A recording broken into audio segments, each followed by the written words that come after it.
What's up, guys? Happy New Year. Chun is back, and welcome to the last DPP tournament in Smogon Tour XIII. In the first round, I get paired up against the user lapras6666. I don't know anything about my opponent, though, but after the loss, I had the blue star, and with this being the last 4th gen tournament held for the season, I was determined to win it all to prove I could hang with the best of them. And I was also leaning towards not using this team anymore after this season, which actually did not end up happening. But at the time, that thought gave me even more motivation to win. I've got to be able to get out of the gate first, though, so let's go ahead and get into it. I lead with Raikou. My opponent's going to lead with Roserade, which is a great matchup for me. I go right for Extra Sensory to get the 2-hit KO, fearing nothing from Rose. My opponent goes for Sleep Powder, which lands, but thanks to the library, I can land a second extra Sensory. And me outspeeding shows that Rose is the standard Focus Sash lead. My opponent decides to conserve Rose, probably thinking that Toxic Spikes might be needed for later. And decides to reveal Tyranitar, predicting the next extra Sensory, which I do go for. And I decide to go to Bronze on to get Stealth Rock up and also scout what type of Tyranitar this might be. I was expecting Earthquake or even Stone Edge, but Crunch is going to come my way instead.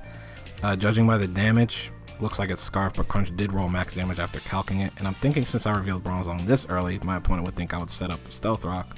So I'm expecting Rose to come back in for free to take advantage and set up Toxic Spike, so I go back to Raikou to catch it, but my opponent reveals a Rotom H, predicting either the Gyro Ball or Earthquake on my end. Not a good matchup for me, so I'm going to go back to Bronzong. In hindsight, this was pretty risky since I could have switched into an Overheat, but my opponent actually opts for Will-O-Wisp, which is almost as bad. But Bronzong's not going to be able to beat defensive Rotom H one-on-one now, even without Overheat, so I decided to set up Stealth Rock now and figure out what I want to do with Bronzong later. He shows Thunderball, so that tells me he doesn't have Overheat, and the other 2 moves are any of Shadow Ball, Hidden Power, or Pain Split. I decide to keep Bronzong for fodder later on, hoping to trick the Toxic Orb to something else once Rose is gone, so I go back to Raikou expecting another Thunderbolt, which he goes for, and I really don't have anything else that can safely switch in on defensive Rotom H, so the plan is to just wear it down enough to where I can bring Tyranitar in, who should outrun it and force it out. Unfortunately, I get Parahax. He decided not to stay in, even though I switched Raikou out earlier, so he's scouting to make sure I don't have Shadow Ball. He goes back to Tyranitar and I extra Sensory, but I whiff, and I decide to just fodder Raikou out now since he's useless paralyzed. Also, I've seen lead Rose, Scarf Tar, and defensive Rotom H, so it looks like he's running stall. So he locks in the Crunch to finish Raikou off, and I really didn't know what to do at this point, so I just brought Tyranitar into DD up. And he's going to go into Fortress, expecting me to be Scarfed with Earthquake or Superpower to try to set up, but one thing being tutored in this game has taught me Fortress is absolute setup fodder for a lot of sweepers in 4th gen, so I just set up another Dragon Dance. He spins. Maybe he was thinking he would scare me off by threatening the Gyro Ball or Earthquake, but both moves are pretty rare on 4th gen Fortress. I go ahead and just Dragon Dance again, and this is where we find out if he had something for Tyranitar. Turns out he didn't because he showed Payback, and I knew at that point I was going to get the +4 and that I'd probably win this game.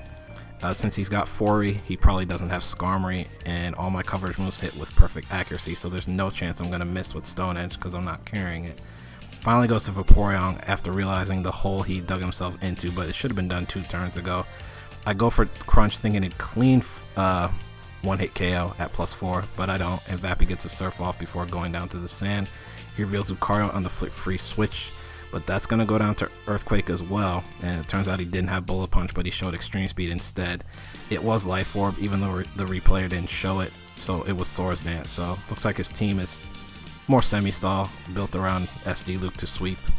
But he brings Fori back in late game, and he's just trying to take T-Tar down at this point before the whole team falls apart, but it's just too late. The turns he used to spin and Payback really messed him up, and Payback just isn't going to do the job, even with T-Tar as low as it is. And it's game at this point. All he's got is a Scarf Tar, which he brought in, a banged up Roserade, and Rotom H, which even at 100% will easily go down to a +4 stab Crunch. And even if it somehow doesn't, I can bring in anything else to finish it off, and he switches T-Tar, Rose, and Rotom H in that order, and all of them go down, and that will be the match. Gotta apologize for that one, guys. It looks like it was going to be a really good match in the beginning, since he even had a slight edge on me. But Fori's just setup bait for Tyranitar in 4th gen unless it's carrying Gyro Ball or EQ. And both are very rare since Fori needs to hit Starmie and spin blockers. And it ended up just being a T-Tar sweep. But anyways, I move on to round 2. Hopefully I can go all the way. Hope you guys had a great new year. And until next episode, take care, guys. Peace.